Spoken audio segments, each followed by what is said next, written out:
The main key thing, I think, for anyone who is thinking about starting their business is they just, for me, it was about loving it so much. It's all I wanted to do. I mean, it was just very much about the passion for design and the joy of working with others. When I first started out, I was teaching as well. So I worked with a lot of students, and those students then came to work with me on my projects. So it was always very collaborative.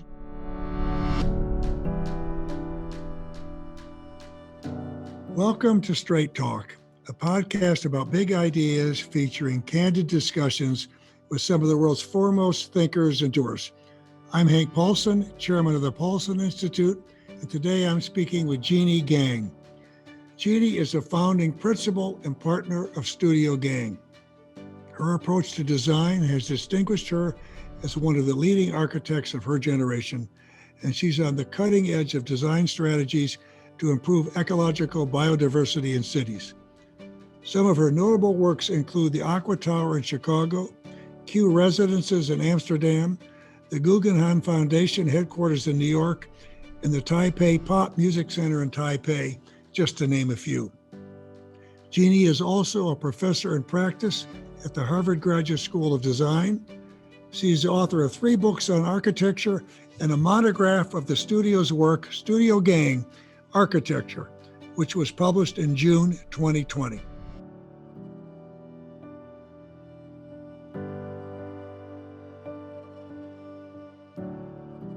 Jeanne, welcome to the podcast. I'm an unabashed admirer, so I'm really looking forward to today's discussion. Now, let's start at the beginning. You grew up in Belvidere, Illinois.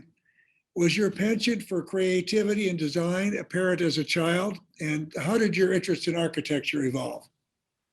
Oh, well, it really did start pretty early. I was very interested in building things like tree houses, and I would be making forts out of snow, being from a cold climate. And I was just always interested in making things like that, but very much into the arts and also, drawing and creating, but also really a penchant for science and math. So that's the kind of the combination that has to come together for architecture. And did you meet any architects early on? I didn't really, because I was from a small town, but we had a Frank Lloyd Wright building in my town. And then, of course, being close to the city of Chicago was always really one of my favorite things to do, is come and see, all the buildings in a city like that. So all the museums and tall buildings were really one of my favorite things to do when I was a kid. Yeah. So how would you describe your approach to design and architecture? How much is inspiration? How much is perspiration? Where does it come from? Well, the thing maybe to start with is just that architecture is a very unique kind of field, because it's an art, like I said, so there's this artistic part of it, but it's very impossible to do on your own. It really takes so many players coming together to make a building. And, in the old days, like, you had the master builder, who was the architect, the developer, and the contractor all in one. And really, architecture education has changed a lot. And, starting the early 19th century, it became the École des Beaux-Arts, which was really much more of a apprenticeship type education. There's still a lot of different ways that people study, but now the profession is really splintered into more specific areas of expertise. The architect still has to, be able to talk to all these different kinds of people, the people that make things, finance people, developers, marketing people. I feel sometimes like a journalist, where you come in and you just want to learn everything there is to learn about how people that are going to be in this building behave. Like at the American Museum of Natural History, for example, just going behind the scenes and seeing what scientists do every day. And so it's always learning about these different things. And so you need to synthesize a lot of information. And so some of it is very statistic and data oriented. And then there's these moments of creativity where things start to make sense and fall into place spatially and 3-dimensionally. And so I love the field for that reason. It's just every single day is a different experience, and you're always learning about what other people do so that you can make space for them to do it. Yeah, well, you sure do that. And, you built this globally renowned architecture firm, Studio Gang. And I believe building a business is one of the most valuable things anyone can do. So I'd like you to talk about what it took to create Studio Gang. I know you've got a unique culture. So how do you cultivate the unique culture of the firm? How do you maintain it? And you've done this already, but I'd like you to talk a little bit more about the teamwork, how you work as a team to get assignments and bring them to fruition. So that's a big question, but you've built a business and culture is a key part of it. Yeah, I mean, it's so true. To start out with, I started out as a one-person show. Literally, it was myself and my laptop, and I had a small project to do, which was a little interior renovation for a friend of mine. And really, that's where I started it. And everything in the business, starting a small business, was like setting up, the computers and the network and do the billing and all these little things that you learn that really helped me to understand those things as we grew. But the main key thing, I think, for anyone who is thinking about starting their business is they just, for me, it was about loving it so much. It's all I wanted to do. I mean, it was just very much about the passion for design and the joy of working with others. When I first started out, I was teaching as well. So I worked with a lot of students, and those students then came to work with me on my projects. So it was always very collaborative. I think what I did differently, though, was there was kind of a mold that I saw for what architects did in their businesses, which I kind of broke out of, which was to really make the things that I was interested in come through this medium. So, a lot of the things that you're designing come from the client and what they need, and you try to bring your innovation to that. But there was also other things that I was passionate about. So I was bringing that to the work as well and marrying those, of course, together. So it's always been a co-creation atmosphere in my office, and we cultivate that. And I think it makes it more enjoyable for the people that work there and creating this kind of safe space for creativity to happen. And then, you start to attract other people that think the same way, so it's contagious. How big is the firm now? So now we're about 130 people, which is, it's not the biggest architecture firm, but it is categorized as a large firm. Most firms stay one or two people, or they might go to 10 or 15 people. But yeah, I made the decision to grow it to a size where I would be able to handle larger projects and a variety of projects simultaneously. Well, so the question I have then for you is one of the things I learned that when you're building a business, size can help you, right? But it can also be the enemy of excellence. So you've kept the excellence. So describe, you were starting to say attracting people to think like you. So what's the culture? The safe space where people create. How do you work together, and what is the culture of Studio Gang? Oh, And yeah. how do you make it excellent while still big?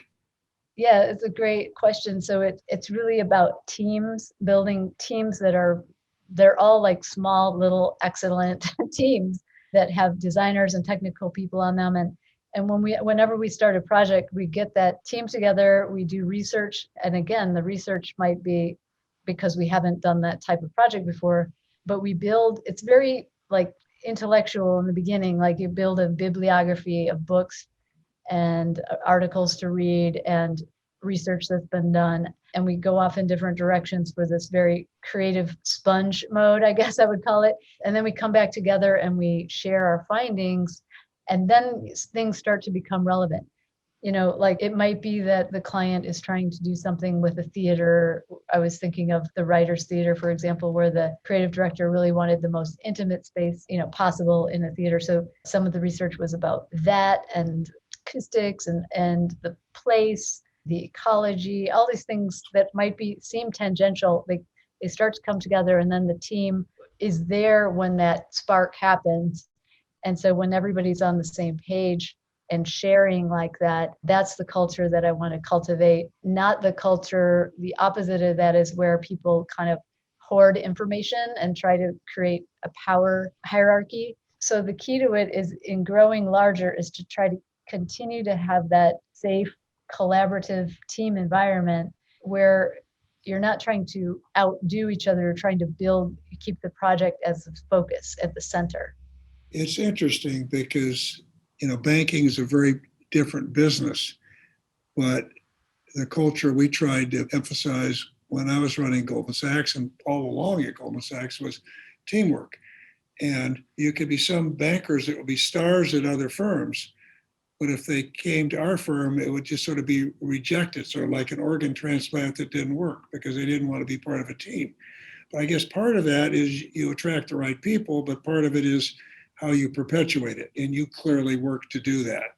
Yeah, that's so true. Like you mentioned, it's so strong in our firm that sometimes I say, like, who made this, really cool sketch here? And, the answer is we all made it. Or, it's like to the extreme. It's so cool. But it really does make it, it puts the project at center, like for your work too.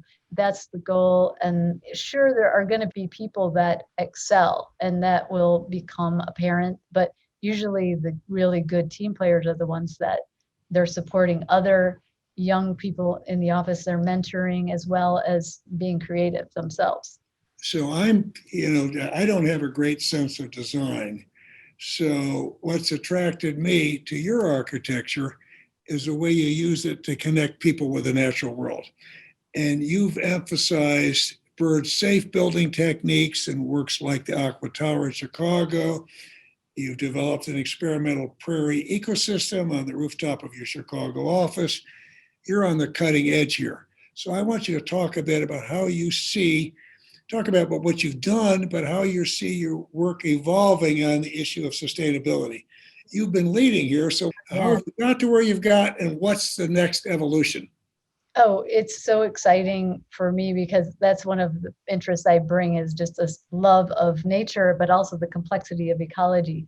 So the rooftop garden you mentioned, that is really a realization that I had that, we have all of our land in the city. A lot of it is, we have parks, but a lot of it is paved over and there's just not enough room because circulation needs to have habitat there. So green roofs have been around for a while, but having biodiverse green roofs that are building biodiversity up on a different level in the city. If you could imagine those, I think my vision in dream is that they would be connected like corridors in the sky that could support animals, insects, plants through the middle of cities.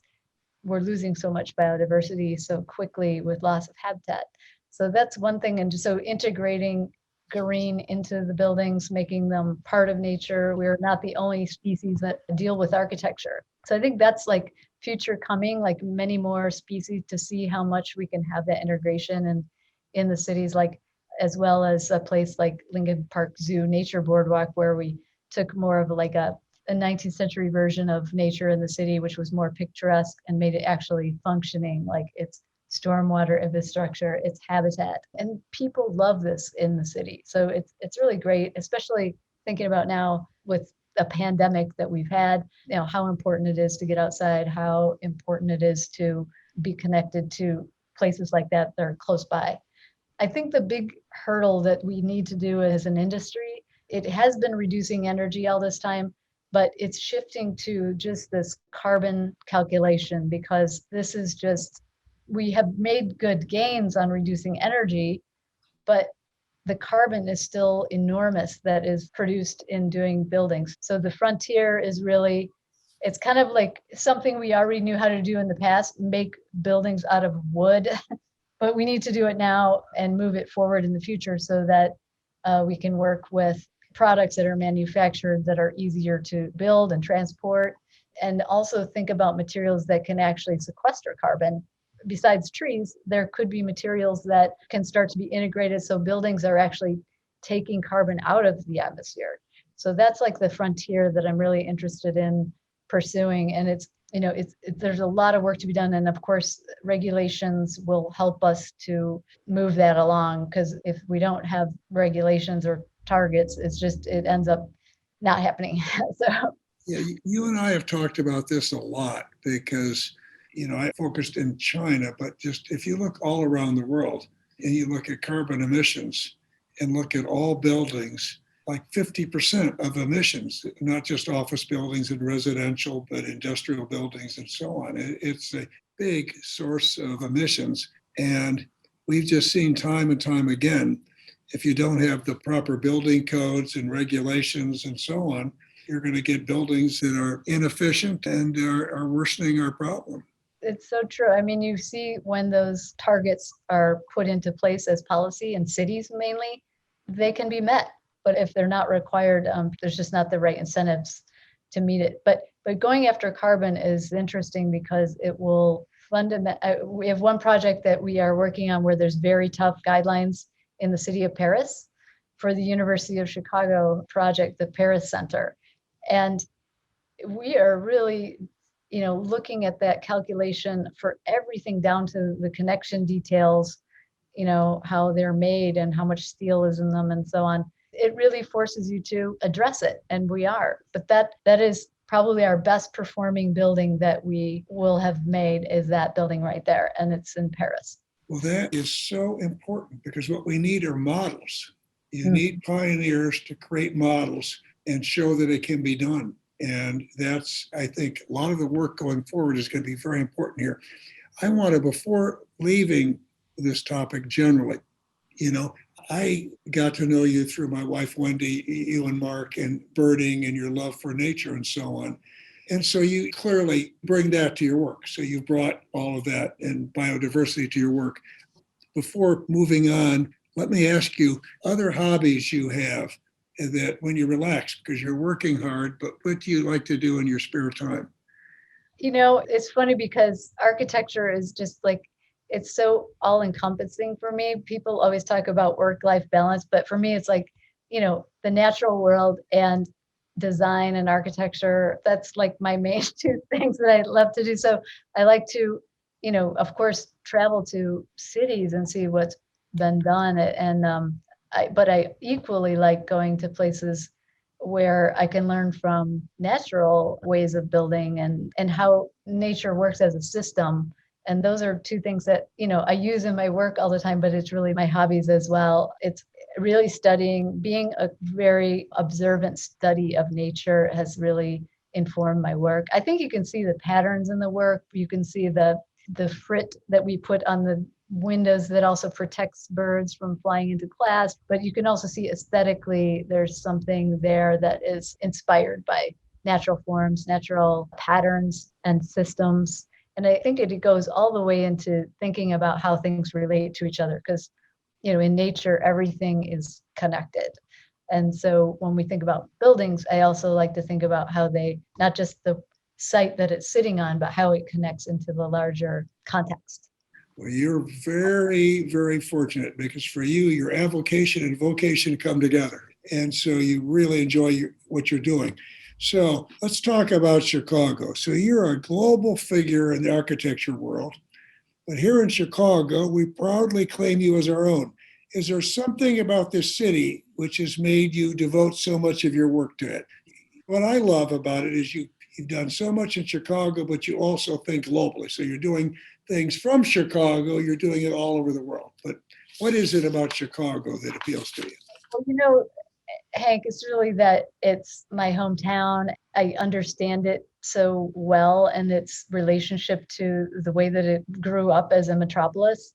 I love the book Nature's Metropolis, by the way, which really does a good job of explaining those relationships between the natural resources, the industry, and then the resulting city that comes out of it. So, but what I've, because I do think globally as well, what I've tried to do with my practice is create, as I've grown, create new practices that are local, that are in the place, in the city that I am located in. So we're in Paris, New York, San Francisco, and Chicago. And each office in designing this, business, it's like each office is extremely local, so they can work on local issues of equity or environment. But then we can also collaborate. We're natives in terms of collaborating digitally, and we can bring resources to different projects as well. And then, a couple times a year, we all get together and so that we can continue our friendships and collaborations. But I think that approach makes it real. I don't feel like a global entity that doesn't know about the places where I'm working, and luckily all four of those cities are cities I love. And we do have, people from there in each of those offices. So it's kind of a different way. I'm not trying to blanket the globe with my work. If opportunities come along, yes, but really it's kind of this more local global thing at the same time. Well, that's a core strength because design obviously transcends culture. It brings people together. And so you've got your core values and your culture, and then you're bringing that, and the fact that you're world class helps you because what you learn in one place can move to another, but you've got to understand the local regulations and rules. So you're running a global firm with a strong culture, which brings me to my last question, which is two-part question because you spend a lot of time with young people, okay, and with aspiring architects. And so the reason I'm going to break it into two parts is I see when I talk to young people that want to be architects, it's an area where there's a lot of people that want to go into it. And the compensation level can be pretty low.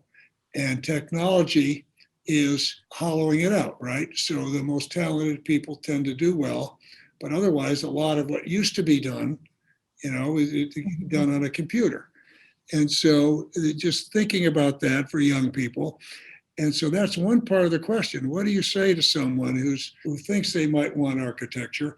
And then the second question is just specifically for you, following up on your last one.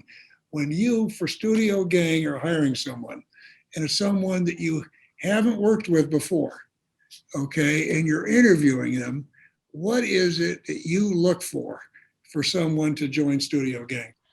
Well, the first part of the question is really, you're right that the technology is reducing, like overall, there's still, lots of buildings that need to be done or renovated right there. So it's a pretty large group, but overall, these technologies are reducing the number of people needed overall.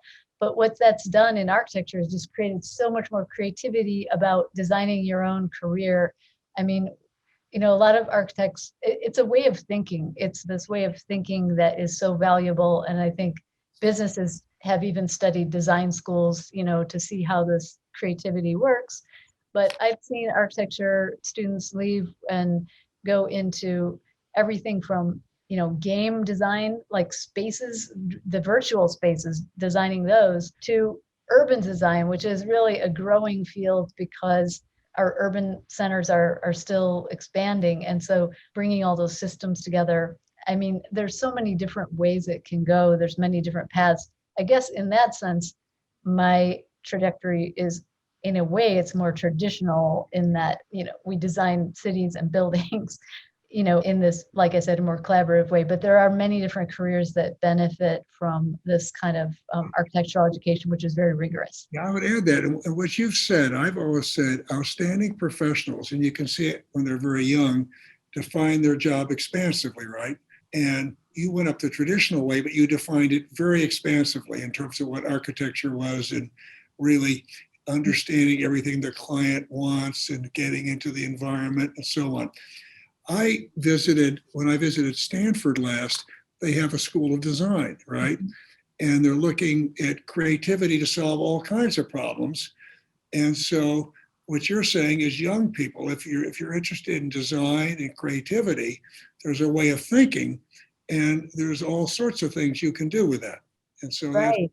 I mean, there's so many cool things to do with data and mapping and the architecture. There's so many different paths, and I've seen people go into so many different ways. But yes, it's the thinking and architecture of these design arts, like industrial design, let's say interior design, landscape, or architecture is probably the most rigorous one. It's the longest amount of study, but I think it would serve young people very well in many, many different fields that they would be interested in. a real thought process. And as you Yeah. said, you need to understand math and science and in addition to design.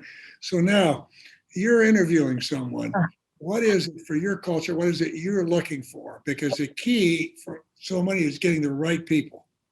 It's a great question. And I do not feel like I am qualified to know like that person is good at everything. So that's why when we interview people, I always have other people in my firm with me, from different parts, someone who just started that I really, believe in, that's a very good judge of character, and someone who's advanced, someone who's more of a designer and management type. So we try to have multiple people there because we're looking for different things, and for me, I'm looking at the way that they think and that they express themselves in their drawings that they might have just finished from school, and how accomplished those are, how good, but that's not the only important thing. And, I'm listening to how they articulate, but other people are looking for other things. So that's how we address it.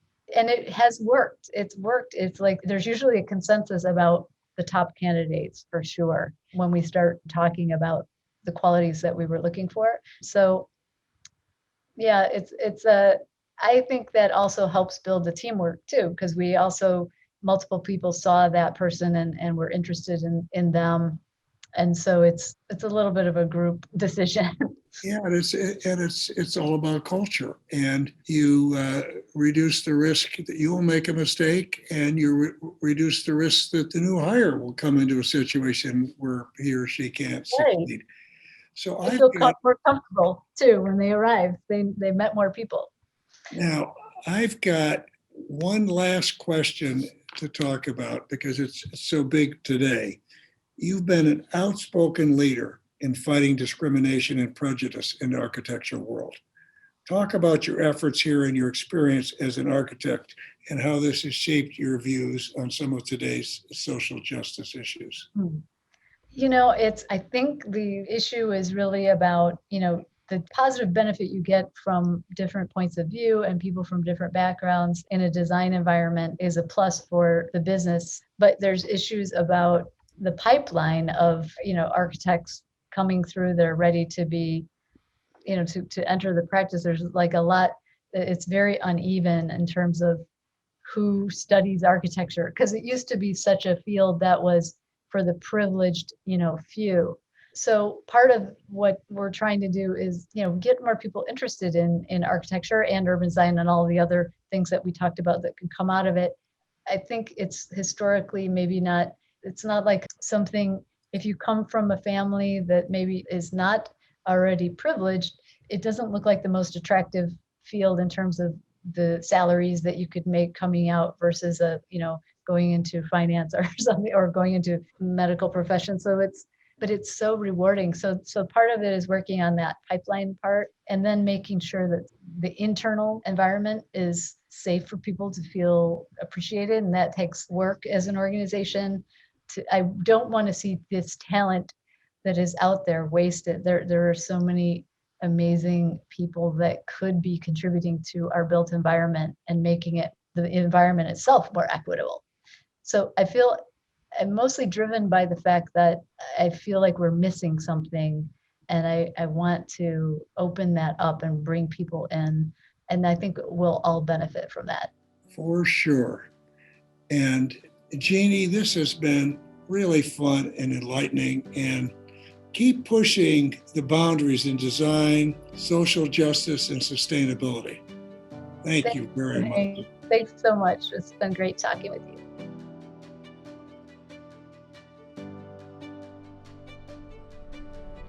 You have listened to Straight Talk with Hank Paulson, a podcast of the Paulson Institute.